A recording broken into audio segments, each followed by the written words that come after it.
Okay, let's talk about living expenses of a married couple living in Canada. Yes. Okay, so first, Pero bago kami mag-start, syempre dapat may food kami. nakakain na. ano sa akin, I was Americano kay asawa, brown iced coffee. And syempre sa dessert San Sebastian, Dubai, and yung fudge. Let's go. Okay, so ako muna. Mm. Kaming mag-asawa, siya yung expenses. Siya yung nagbabayad ng mga bayarin or yung gala namin sa labas. And ako mostly yung mga maliliit lang na bayad. Though medyo malaki din naman. Okay, so let's get on to it. Charot.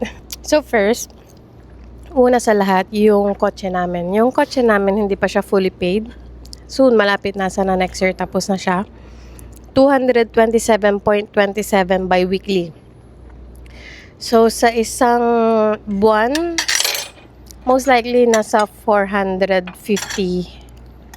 Tapos, sa bi-weekly, minsan nag-advance ako ng 100 or 200 para diretso siya sa principal. Mas mabilis siya mabayadan. Kasi yung kotse, 5 years to pay siya. Pero, thank you God dahil nakakapagdagdag ako ng bayad. Kaya, 2 years lang okay na. Next, car insurance. Ako din yung nagbabayad ng car insurance. Pero lately, sabi ni asawa, siya na daw muna yung iba. Kasi dati, ang car insurance namin, 525.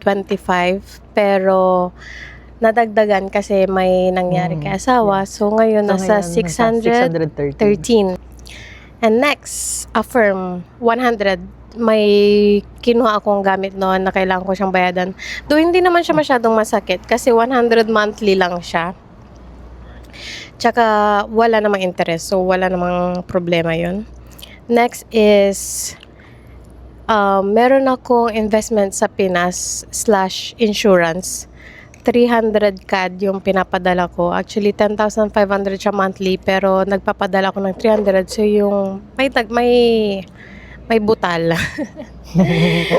Next, gym membership namin. 135.58 times 2 kasi dalawa kami. Para na sa aming dalawa yun. Bi-weekly. 135.58. Bi-weekly, dalawa na kami. And next is Uber. Hindi naman masyadong mataas yung transpo kasi sinatid ako ni asawa sa work. Tapos, pauwi. Minsan nagbabas ako kasi summer naman. Magandang maglakad-lakad sa labas. Pero sobrang init. Pero minsan pag sobrang pagod, nag-Uber ako. So, most likely nasa 300 din. Isang buwan na din yan. And sa food, hindi naman ako masyadong magastos kasi pagkatapos ng work, diretso na sa bahay. Tapos yung food, siya naman nagbabayad. And, yeah. Ang pinakalas na bayad, ang pinakalas na binabayad ko, yung natira na. So, natira sa sweldo ko, naglalagay ako sa investment namin. Right now, naglalagay ako ng 500 sa emergency fund. Tapos yung tira nun, nilalagay ko siya sa TFSA or FHSA. So, sa savings na yon, minimum of 1,000 bi-weekly or maximum 2,000 bi-weekly. So, sa isang buwan, nasa 2,000 to 4,000 nilalagay ko. Ayun. Ang total amount ay ding. Yeah. Tapos nga pala, hindi yung pera ko kasi at pera niya magkahiwalay. Siya yung sa gastos, ako yung sa savings kasi mas hawak ako, mas smart ako sa pera. So sa akin naman, ang binabayaran ko is yung bahay, which is 1,200. Patapos, yung daily na labas, grocery, cravings, ni asawa, ako yung nagagastos. Actually, kaya ko naman bayaran yung sasakyan at saka yung insurance niya. Pero, kung magyayaya si asawa, wala na. Pati pambili ng pagkain. Damage na yun. So, bale, yun na si asawa ng umako. Which is good din. Nakakaano. Tapos kung may gusto si asawa, ako naggagastos. Lalo na kung kumakain kami sa labas, katulad ganito. May booklet ako, maliit siya na, na notebook. Doon ko sinusulat lahat ng expenses namin weekly. So, weekly, nung last week, ang nakalagay doon nasa nasa 300 plus. Itong week na to, hindi ko pa na-compute, pero feeling ko itong week na to nasa 400 or 500. Nasa ganun yung namin weekly. Patapos sa monthly binabayaran, yung internet ni asawa, 112. Tapos sa akin naman, yung internet ko is nasa 65 point something. May binabayaran ako 2 credit card ko. Yung isa nasa 56 and yung isa is nasa 80 point something. Yan, binabayaran ko yon. Yung padala sa Pinas, ito monthly ko ito nagpapadala ako nasa 500. Yun, 500 yung pinapadala ko. Na yung sarado. Minsan, kung nagkakaroon ng syempre, emergency, bigay, ganyan. Grocery. And yung grocery. Yung grocery naman, by crave lang kasi kami eh. By crave lang talaga kami. Kung gusto namin magluto ng tinola or gulay, doon ako bumibili. Hindi na kami nag-i-imbak yung sa ref, imbak, ganyan, imbak ng meat. Libre na ni Nay. So yun, hindi na kami masyado nag-grocery. Kasi yung landlord namin, shoutout sa'yo, Nay. Kasi siya na bumibili ng meat. So, kung kailangan na bibili lang kami ingredients, may meat naman, is either chicken, beef.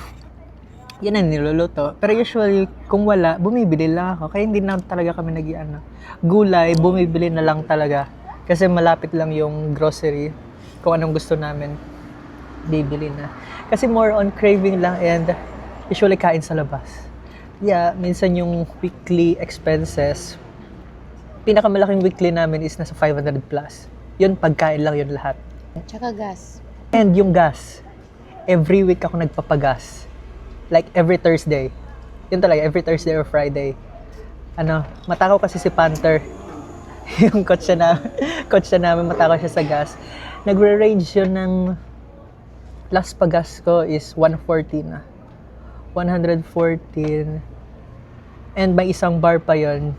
Tapos idagdag ko din pala yung Microsoft, tapos yung car wash. Mali lang naman yun. Mga nasa $50 lang. Isang buwan. Yan. Yung yan. Tapos ito yung overall gastos ko. Pero compared sa London, no? Kasi sa London, sobrang hindi naman sa sobrang Hindi. tipid. Nakakatipid kami sa bahay.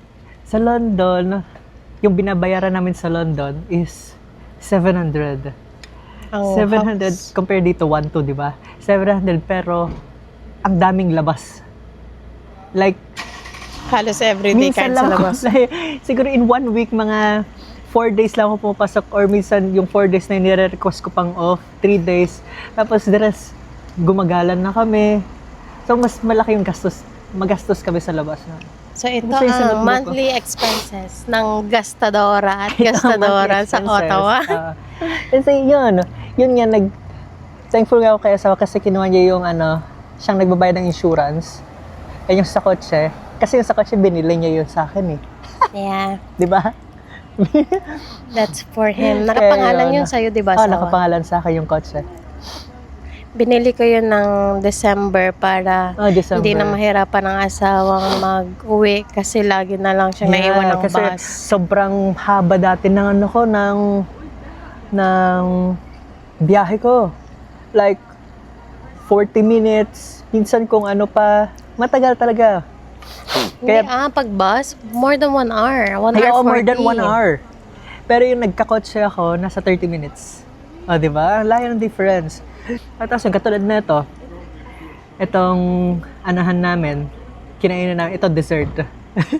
Ito parati namin date time to. Ito, every Sunday, kailangan Every may Sunday. gala kami. Or minsan kung sabay kami ng off, Yeah. it's either kakain kami sa labas, patas kumain, minsan magkakape kami. Ano yun? Kumbaga, nakalinya na. Ito, kape, tapos sa kanya 2 dessert. Pag stress sa Ano na work. to? Nasa 56. Oh.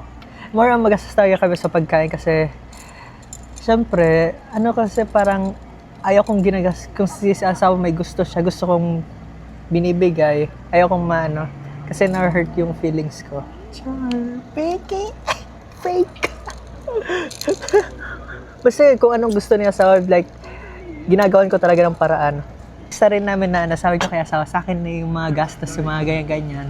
Sa kanya na yung ipon. Di ba, asawa? Pero kung tutusin, no, malaki din naman yung ginagastos ko. Kasi, imagine mo, 400, tapos 600, tapos may Pero additional buti pa, naman.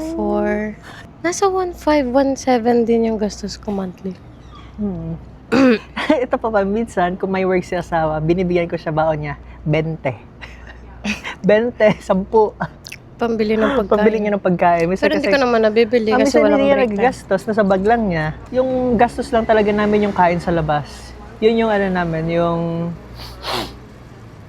Ang banding. tagal na nung huli kong bili ng shopping, no? Ang tagal na nung huling Ay, shopping. yung last shopping niya, yung nag-garage. Garage lang. Ay, Parang yung once garage a year yun, lang ata ako Yung garage yun, nagsha-shopping. nakatipid din ako kasi lang, 300 plus lang yung nagastos niya doon. 300 plus. Magmula nung nag-start ako mag-invest, hindi na ako masyadong bumibili ng damit. Nagpapabili na lang din si asawa. Siyempre, binibilan ka rin naman, siyempre. Dapat yung lalaki na nagagastos. So, yun lang guys. Ang Yun lang. living Bye. expenses Living ng expenses ng isang yawa. married couple living in couple, Canada. Living in Canada. Cheers. So, cheers. Cheers. Bye.